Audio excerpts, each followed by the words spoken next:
3-ын 1-р бодлого дээр нь болохоор 2 ширхэг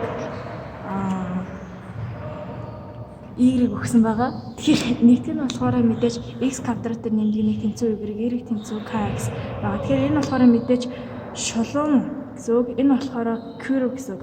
За тэгэхээр энэ хоёрыг ингээд тэнцүүлэхээр kx квадратын нэмлэгийн 1 хасдаг нь kx тэнцүү 0 гэсэн гарна.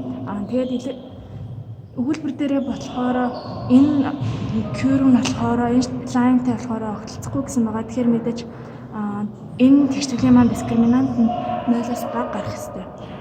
Тэгэхээр k квадратаас хасдаг нь 4k тэнцүү 0 болж байгаа. Тэгэхээр энийг хаалтан дотор хийгээд k тэнцүү k хаалтаа нэгэ k-аас хасдаг нь 4 хаалтаа. Тэгэхээр энэ 0 болж байгаа. Тэгээд энд болохоор 2 хариу гарч ирнэ. Нэг нь болохоор k тэнцүү 0, нэг нь болохоор k 4-өөс бага. За тэгэхээр энэ болохоор curve-ийн ер нь скетч хийх юм бол энэ болохоор 0, энэ болохоор 4. Тэгэхээр огтлцохгүй гэхээр энэ дотор нь байх хэрэгтэй байна. Тэгэхээр 0-оос 4-ийн хооронд k байна гэсэн үг.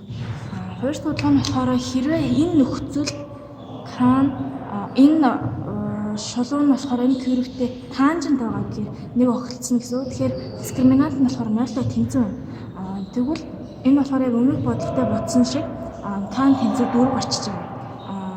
Хэрвээ энд 0 гэсэн тоо авчаар энэ болохоор мэдээж шууд 0 дээр нэмдэг 1 гээд гарах ёс учраас 4 гэсэн хариуг нь авна.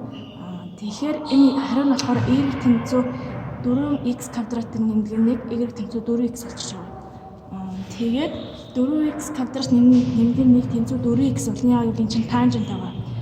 Тэгээд энэ болохоор тэнцвийн нэмгийн нөгөө талд гарахаараа ийм хэлбэртэй болчихно. Тэр нь болохоор бидний сайн мэддэг 7 томьёогийн 1 байгаа. Тэгэхээр энэ 2x хасдаг нь 1-ийн квадрат байна. Тэгэхээр 2x-с хасдаг нь 1-ийн тэнцүү 0 гэх юм бол x 1.5. Тэрсгэлтэй орлуулахаар y нь 6 гараад огтлцож байгаа зэг нь болохоор 1.66.